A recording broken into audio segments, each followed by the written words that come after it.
Hello and welcome to another edition of the E-commerce Odyssey podcast. I'm here with Kiril from Rush. Kiril, could you tell us about your Shopify app, please? Thanks so much for having me today on the podcast. It's been a while since we started, since we managed to. A lot has changed in the world. A lot has changed in the world since then. Yeah, exactly. But we're here, and hopefully we're going to provide some value to your audience and to the people who are going to listen to the podcast. I'm Kiril, coming up from Bulgaria. We launched a Shopify app called Rush back in 2020, back in March. And we are so fortunate right now to support more than 1,500 plus Shopify merchants every single day and growing rapidly.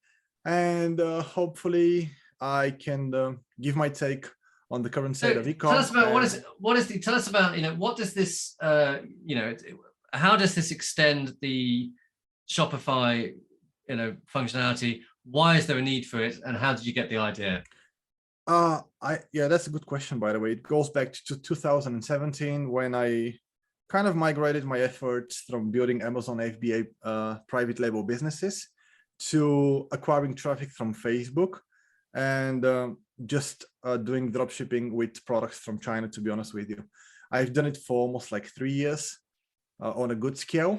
And I realized that I have so many issues that always coming up on top with payment processors, with people getting angry because of these super weird Chinese carriers that are not going to get anybody notified, because these integrations are going to take time to even Shopify to build them up accordingly and to leverage the data in order to make your customers calm, in a sense to give us like 10 or 15 days, your product is going to get delivered. But in the meantime, feel free to come back, look up more products, and it's a natural process for satisfying the expectations and making people come back to your store and spend more money.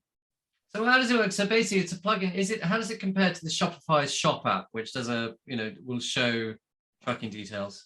Shopify app is a great extension to the platform itself, but it's super limited to the functionality that anybody can get their hands on, meaning that the consumer has to, number one, install an application, which is like from App Store or Android Store. We're not an application, let alone.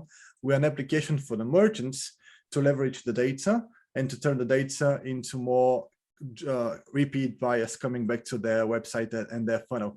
So for instance, if Shopify app is gonna notify when an item is out for delivery or delivered, we have 50 plus recipes ready to go, held at customs, out of the customs, having an unexpected delay, any kind of issues which are part of the unboxing experience, meaning that from order to unboxing experience, we are here to support you, get the maximum out of your communication with your customers. Is this something which has to be done manually? So for example, will it only work with, so couriers I know, for example, Royal Mail don't feed back that information as far as I know. Royal Mail is gonna feed all the information via API. So can you get more information? Will it tell you if I was to send something by Royal Mail from the UK to Bulgaria? Yeah. Will it tell me how much information will your system be able to give the customer about where these products are? Yeah, that's a good question, by the way. All the info that we're going to get from the API of Royal Mail, and it's been updated almost every single day, if not a couple of times per day, on these busy season of the year, busy seasons of the year. And technically, you're going to leverage the data. And when I say data, think about it like that. The default statuses like in transit, out for delivery, pending, delivered, etc. But for instance, there is a snippet of information called the description of the daily update coming up from the carrier itself. That snippet and that text of description, you can apply it using Klaviyo, Omnisend, or any other, for example, email service provider that we're currently integrated with, to notify your customers. So it's currently held at Heathrow Airport, and it's been there for the past 2-3 days. Like for instance, the shop app doesn't really know that information, but we know it, and you can use that as a trigger to push an email notification out to make your customer satisfied with the feedback. Okay, so presumably, do you support a wide range of couriers? More than 400 plus right now. Direct API integrations. It took a while to build them up, by the way. It's really like, I can imagine. Yeah. Our courier integrations, I imagine they must be variable in quality. They are, and with the more data that we're gonna start collecting, the better that we have to become as a software platform, because we're consuming so much data, so many updates every single few minutes, and we just need to keep on building that beautiful performance and experience to the end consumer, which is our client, which is the Shopify merchant So itself. is this particularly good for people who, because you mentioned, drop shipping from China, is this system particularly good for international shipping? It's both great for domestic and international as well. With a couple of reasons, by the way. Number one, the velocity of the retention. If it's a domestic shipping, it's going to be actually the frequency of communicating with your buyers is going to be as often as possible. So for instance, in a matter of 5 days, you can send maybe between 3 and 5 shipping notifications, and you're going to expect between 3 and 5 sessions per single buyer to come back to your store, look up the order information, and then consume more content, when it's going to be posts, more products, best-selling collections, or if it's Black Friday, Cyber Monday season, like the natural discount that you're going to throw at their face. But nonetheless, that traffic is converting like crazy. So for instance, usual e-com stores are facing a conversion rate between 1 and 3, maybe up to 5%. If it's really a good optimized D2C store. But on the other hand, the repeat buyers who are going to come back to your funnel are going to convert between 10 and 15%. So Okay. You can imagine that for every single email, it really depends on your store, on your niche, on your category. But we're seeing between 50 cents up to almost like $5 to $6 per recipient revenue for a single email that is going to get pushed to these repeat buyers coming back to your funnel. And when I say repeat buyers, it means that it might be a brand new purchase made on your store, but they're going to come back to the funnel and they might put up a second purchase, a third purchase. They're going to become repeat buyers. So how does it, your system, does it have like there's like a landing page, does it have like, you might be interested in these products kind of thing? Correct. We're currently building a customizable branded tracking page, which you have some banners, which beautiful call to action buttons to go back to a specific collection. Or we are utilizing a system that we're currently working on to make it even better with upsell and cross-sell functionality. So for instance, you might select which products to show up right below the order information on your tracking page. So it's a natural process. They're going to consume the most recent updates. They're going to scroll down. I'm speaking about the bias itself, and they're going to click through and spend more money. And what we're seeing, it's fascinating, but even though we are not the typical post-purchase upsell, downsell platform, but we're going to utilize that technology quite soon because we want to completely close the gap from order to unboxing, as I said it. We are seeing a bump between 2 and 3% on top, more revenue to your bottom line every single month. And the ROI is just tremendous because based upon our plans that we have put together on the Shopify App Store, we guarantee between 10 and 100x ROI, or we're going to give your money back. Okay, that sounds like a good deal. So yeah. How do you, something I've been thinking about recently, how can retailers differentiate themselves through delivery? What do you think? I mean, okay, so I'll give you some examples, right? So we ship to, my retail business, we ship into Europe, and we actually use mainly raw mail, airmail, which hopefully isn't tracked. But we're beginning to think, God, we need to start to wow consumers with the delivery. What are your kind of best tips for, basically wowing consumers? Yeah, that's a good question, by the way. Number one, shipping speed. It's a number one factor, because if you're going to play cheap, you're going to extend the time for anybody to have their hands dirty. What I mean by that is to get the item delivered before they're going to think about, oh, I'm going to spend even more money, because it's a natural process. If it's the first time buy, they're going to wait for the experience to come to an end. They're going to open the package. If it's a quality product, they're going to be having another reason to come back and spend more money. So optimize on speed. And if you're not doing drop shipping, for instance, if you're sourcing products from China or any other place out there, make sure that you can restock on time so that you can still push products not on back order, but for instance, have them almost always ready in stock to be delivered to your customers. Okay. So, I mean, how do you think? How do you see the future of online delivery? What kind of changes are on the way? I think that the future is not so bright. I think that even huge companies like DHL and FedEx and UPS and Royal Mail, for instance, they can't just optimize for one season, which is a Q4 season where the demand is going to go 10x, but they don't have enough, human resources, trucks, cars, whatsoever to support, the increase of the sales only in 10 days of the year. So usually it's going to be that spike in Q4 and these shipping delays, which are inevitable at some point. You've seen huge delays in China, I think. I mean, I think that the couriers hate Black Friday because it just creates a big blip. Correct. But they're going to make so much money. Even though they had it, they're going to make, the chunk of the revenue in the Q4 season. But nonetheless, I think that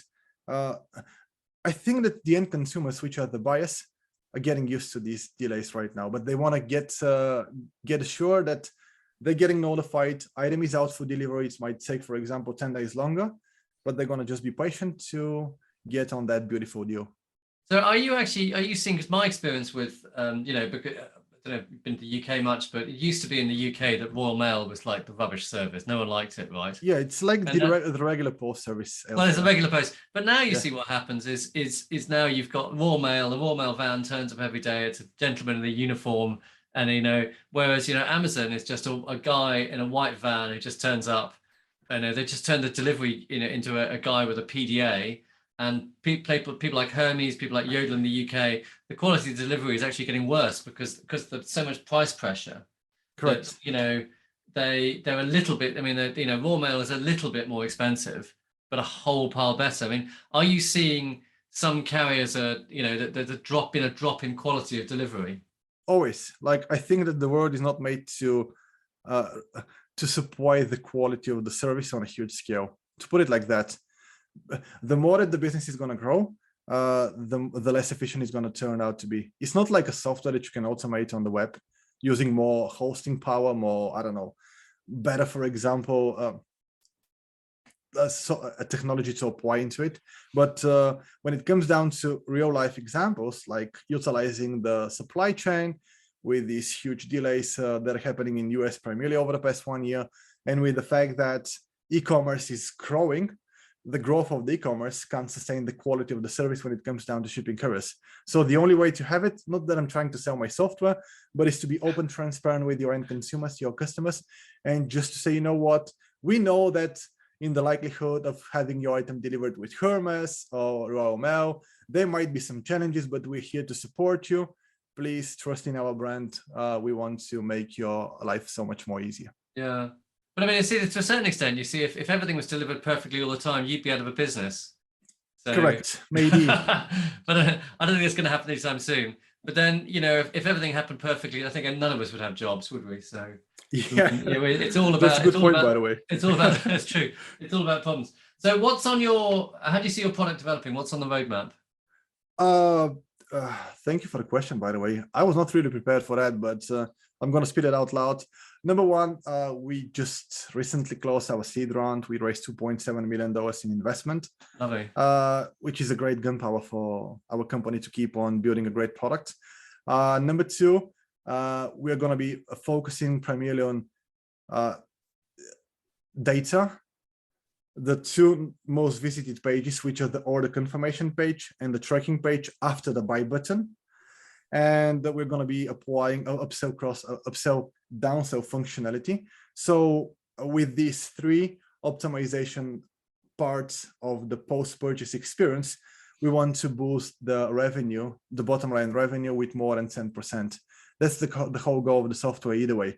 Use the data, apply the data, and make more triggers, aka more tools and resources for these merchants to fight back on the cost per acquisitions, which are ever rising on Facebook and TikTok. TikTok is a little bit cheap right now, which is like the new kid in town, which is going to provide that opportunity for at least a couple of more years moving forward. But Google is expensive. Anything when it comes down to acquiring customers from the web is expensive nowadays. So the only way to build a solid business is to, number one, care on the pre-purchase experience so that you can get you're going to have enough guarantees to make more people convinced and spend money with your brand. But after you're going to get these purchases coming up into your funnel, you need to find a way to treat them nicely and build that AOV up and build that customer lifetime value up. And that's why we're going to come into play and help you out with building that retention and customer lifetime value. Okay, great. Look, final question. What has inspired you recently? Could be anything. Could be, I don't know, it's not a very inspirational time at the moment, is it? In these dark days.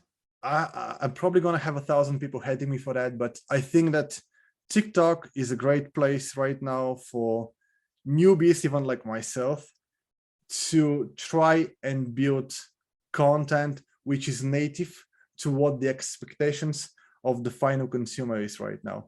No more like fancy advertorials like on YouTube and these fancy ads on Facebook where you're going to scroll the feed and you know that you're going to stumble upon an ad. I think that we're shifting right now to a more like native experience. Even right now, me and you talking over a stupid microphone, which is like $50. We're recording content and we can repurpose the content on different media channels. But this is why TikTok is doing it so well, because you can simply get on your app, record for 10, 15 minutes. You can split up into pieces and you have a great chance to build your own community, which is not really secured right now on YouTube or Facebook and all the other places. And by the way, Facebook is doing a pretty bad job with the organic reach either way over the past couple of years. So I think it's going to be fascinating to see how Facebook is going to go down in terms of stock price, in terms of people spending money, time on their platform against these more visual appealing platforms like TikTok. That would break my heart. I think Facebook is an awful company, second only to Amazon in terms of awfulness, if that's a word. I don't think Amazon. I think that Amazon is actually a great example how to build a company that cares about the end consumer, which is not Facebook by all means. But they don't care about well, I mean, you could argue that their consumers, that their retailers are also their customers, and they treat their retailers very badly. Correct, but Amazon was not built to please these merchants who are trying to sell on the platform. Amazon was just built for the brand Amazon itself, and then anything afterwards. So meaning that one-on-one communication. I think it's an issue that Amazon is a it's great for consumers. It's dreadful for but it's a monopoly. Correct. It's a monopoly, and you see as someone who deals a lot with Amazon on the inside, you see this monopolistic behavior, as in they treat their merchants really, really badly, and when they've got rid of all their competition, then they're going to start to treat their consumers badly as well, because that is what monopolies do. Correct, and I think that it's a good point, and it's an ever repeating example, regardless of the place that we're experiencing in our lifetime when it's come down to business. For example, even war right now, which is a shitty place to be right now with the case of Ukraine. But I'm referring to the fact that if it's a baby just born, it's almost like cranking can't do nothing. But the more that it's going to grow, the more power the baby, whether it's going to be a boy or girl, they're going to collect. And at some point, they start to feel that they're unbeatable. That happened with Amazon. They're so big right now. So I don't see any real competitors aside from people who are the end consumers to change their mind, which is what's happening right now with Facebook. If you don't treat your end consumers where the attention is the right way, they're going to turn your back and go elsewhere to look for more pleasing content. And that's where I think that I don't try to play and try to fight with Amazon by all means. In my opinion, I would rather be on two platforms rather than just fight against one to each other. So it means that I would rather advise anybody to build their Shopify store, but also put up your Amazon store as well, put up your eBay listings, do the omnichannel marketing, because you never know when things are going to hit the fan. That's true. That's a good bit of advice to end with. Thank you, Kiril. It's been great talking to you. And I think I'm going to go and try out your product. Thank you so much for having me today, buddy. And looking forward to talking to you in future as well. Okay. Bye-bye.